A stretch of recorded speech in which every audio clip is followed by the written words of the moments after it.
Hello, today in the lesson we're going to solve an example in which perform all mathematical operations involving decimal fractions with precision. So the example looks as follows: 6.2 tenths. The example is not complicated. 6.2 plus 4 whole 8 tenths divided by 2.4 tenths plus 8. 8 multiplied by 1.3 tenths plus 2 whole 4 tenths. And this is the example we need to solve. First of all, we need to put things in order. And as you know, the first step is 4.8 decimals divided by 2.4 decimals, and then in order. 8 whole times 1.3 tenths is the second action. The third action is to find the sum. The fourth action is another sum. And we'll write the result of the fifth action as the answer. Let's remember how division is done. So I'm writing the first action. We need to divide 4.8 tenths. We need to divide by 2.4 tenths. Let's remember how to divide a decimal by a decimal. Decimal. First of all, we need to look at the divisor. There should be no decimal point in this number, so this decimal point I must move one sign to the right. If I move the decimal point in the divisor one decimal point to the right, then I must move one decimal point to the right in the divisor. This action, guys, is done simultaneously. So if you move a point to the right by one sign, then in the other number you also move it to the right. The result is 48 divided by 24. And in this case, you won't even need division by column. 48 divided by 24 equals 2. We have completed the first action, the second step. What we need to do, 8 times 1.3. You can do it in a column, or you can ignore the decimal point and multiply 8 by 13. To multiply 8 by 13, I can multiply 8 by 10. That would be 80. And 3 times 8, that would be 24. 80 plus 24, that would be 100. 4. Well, now I have to mark the decimal point on the answer. I have a rule that I follow when it comes to marking numbers after the decimal point. I only mark one digit. Now, how did I do that again? Well, it's all about multiplying. Let's take the example of 8 multiplied by 1.3 tenths. To calculate this, I multiplied the number 8 by 13. After doing the math, I ended up with 80 when I multiplied 10 with 8, and 24 when I multiplied 3 with 8. Adding 80 and 24, I got a total of 104. However, I realized that this time I was multiplying by a decimal, so I need to mark our decimal point, which is to separate the whole part.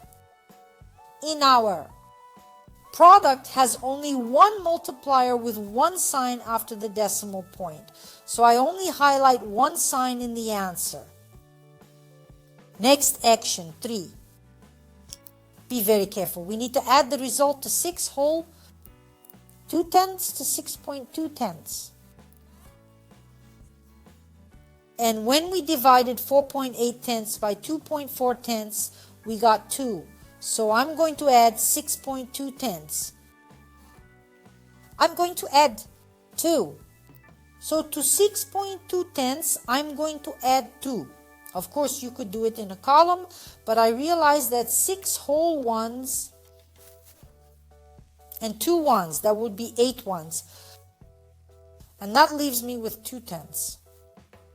Although you can do this action, you can do it by adding columns. But in this case, do not forget that according to the rules, the decimal point must be under the decimal point. And in our number 2, there is no decimal point. So I write 2 dots and 0. And when I add it up, I get 8 whole ones. 2 tenths. The next activity, the fourth activity. In the fourth step, we need to add the result of the third step to the result of the third step, to the result of the second action. The outcome of the third action is 8.2 tenths.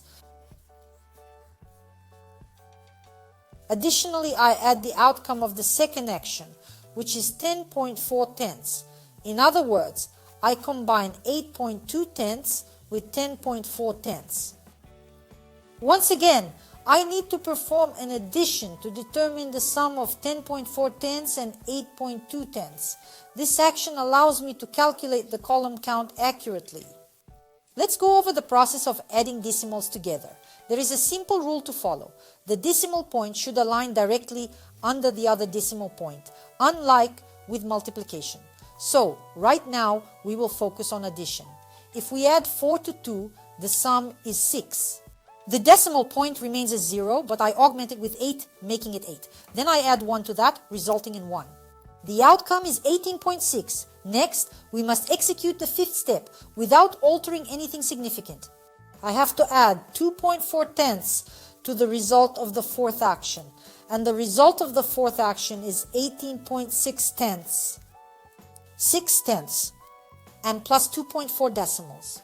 When I add up these decimal numbers, I have 18 whole with 6 tenths plus 2 whole with 4 tenths. The total sum gives me 20 whole with 1 tenth.